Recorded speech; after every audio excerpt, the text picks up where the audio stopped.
Hi, my name is Jason, and we're going to go over today the Phonak Roger system, and in particular, how to set up appropriately an FM system for a student. This was a little tricky. There were a lot of pieces. Before we get started, I want to say that each student's case is going to be unique and different. And so before you even order anything or try any of these devices, I would recommend you contact your Phonak rep with the student's particular hearing aid model or cochlear implant model to ensure that these items are compatible with them. We've run into several cases where the student has a Phonak hearing aid, but given the type of hearing aid, it isn't compatible with these tools. We've also run into cases where a student might have had an Oticon and we needed to buy an additional tool, an additional adapter in order to make the system work and be compatible with their hearing aid. And I'll do an unboxing of that Oticon mic in a separate video. For this one, we're going to go over a couple of items. The standard setup that most students will get, that will work for most of your students, is either a Roger touchscreen mic with a Phonak Roger focus, or a touchscreen mic and a Roger neck loop. And so we're going to go over both of those right now. Let's start with unboxing the touchscreen mic. So let me bring this down. Let's turn off the light. There we go. So when you get this, there we go. That's pretty centered. In the box, you have the touchscreen mic, which we're going to go over in a second. Let's just unbox everything else. Also in the box, you have a USB to micro USB cable. And I'm going to pause this for a second just so I can flip the camera because I just realized it's inverted. There we go. Now through the power of television, we've got the camera facing the right way. So we've got a micro USB to USB cable. In addition, we have a standard wall plug US and EU adapter. We have a 3.5 millimeter splitter for a headphone and microphone. We have a male-to-male 3.5 millimeter cable. We have a lanyard, which is very important. Make sure you don't throw this out. We have a nice satin pouch for carrying it around. And then inside here, we've got a bunch of safety books as well as user guides. And so we're going to go over pairing all these things in a second. The safety information, in addition to saying don't put this in a microwave, which you think people would know, it also says that if you have a pacemaker, to please contact your physician. Persons with pacemakers or other medical devices should always consult a physician or the manufacturer of the device before using this device. And I thought that was interesting. So something to note beyond don't put it in the microwave.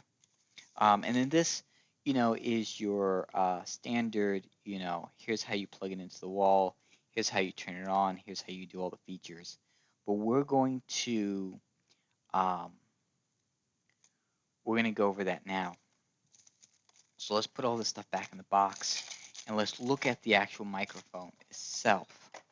So the microphone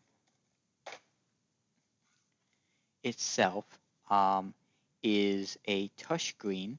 On the side here, you've got a power button. I don't know if you can see that. Let's focus that a little better. When you turn it on, there's an LCD light to let you know it is on. You'll see it's flashing green. You'll see this here is flashing green. And then the screen will come up. On the top, you have, your insert for the neck loop. And that just inserts like so. On the bottom, you have your micro USB, and that's for charging, as well as, well, I guess it's just for charging. So when the screen comes on, you'll see that there are several options on the screen. In a moment, we're going to go over how to connect this to the touch screen. I'm sorry, the Roger neck loop. And the process for doing that is the exact same as the Roger Focus. But for right now, I want to go over the different modes of this device. So there are 3 modes. I'm going to turn this off to save battery. There are 3 modes. The first is for your professor, and so I'm going to switch this back to me. So this has one of those gyroscopes or whatever it is inside that allows it to know what position it's in, whether it's in a flat position, whether you're wearing it around your neck, or whether you're pointing it. So the position it is most likely going to be in most cases is around the professor's neck, like so. Let's switch this back to camera 1. And so the way you want to wear this is you want to make sure this here is worn like a necktie, and it's, right there next to your mouth. And this will know now that it is in speaker mode. The second mode is an omnidirectional mic.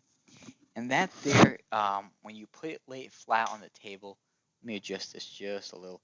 When you lay it flat on the table, it knows that it's being laid flat, and it becomes an omnidirectional mic. And so if you are going to some classes that are a um, discussion-based class, whether you're around a conference room table, this works just as well by just putting it in the middle of the table. And the last mode is the beam mode, where you can hold it and kind of point, and it works almost like a Star Trek phaser gun, where there's a beam that shoots out the front, and it pinpoints, what it is that you're pointing at, to focus in on that sound. So we're going to put this off to the side for now. And the next thing we're going to do is we're going to unbox the Roger Focus. So for students who do not have a hearing aid, the Roger Focus could be a hearing aid or cochlear implant.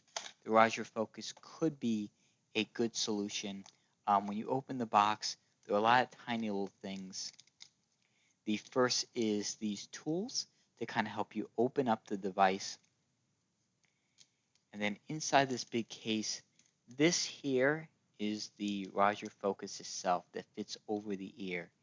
And the case comes with these silicone earpieces that plugs into there, just like so, and then fits over your ear. And then there's a small silicone dome. I don't know if you can see that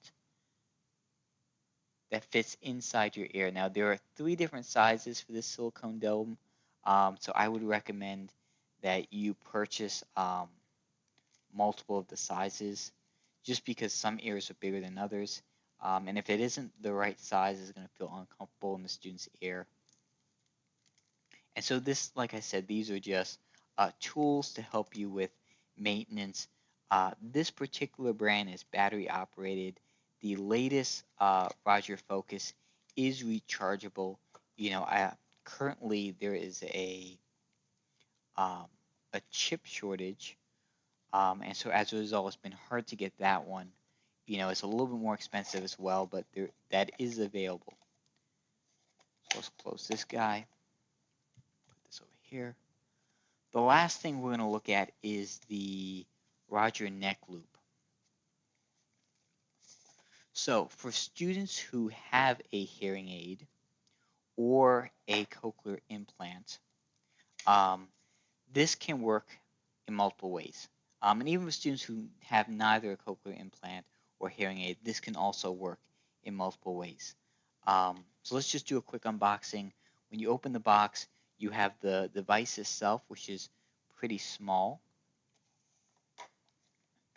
As we continue to open the box, you have a standard wall adapter,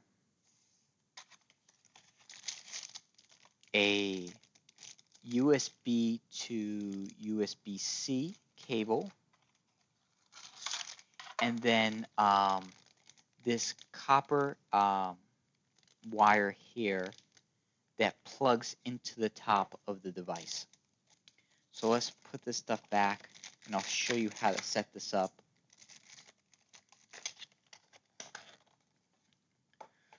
So let's first talk about students who do not have a hearing aid or cochlear implant. So when you turn this on, well, actually, before we turn it on, let's look at it. So this copper wire just fits into the top there like that. On the top, you'll see there's an on-off switch to turn it on off. The front screen will display the Roger logo along with the volume and then whether or not it's connected. On the left-hand side, the right-hand side, I'm sorry, you have a volume rocker, and on the bottom you have the USB-C connecting port. So there are multiple modes you can use this in. If you are a student without a hearing aid or cochlear implant, there is a headphone jack on the left-hand side that you can plug in a headphone, and this will connect to the touchscreen mic I showed earlier, and we'll do that in a second, and be able to listen to it using your regular headphones. The other thing you can do with this is you can plug this into your computer, and then the computer will then recognize the mic. And so let's say you're a student receiving CART services, you can use the existing microphone that you're using for your FM system, both for your CART provider to listen in to provide remote CART, as well as to listen in yourself using your FM device. Important note, you can't do both at once, and so if you are a student using this as part of your FM system, you will need a second neck loop to plug into your laptop.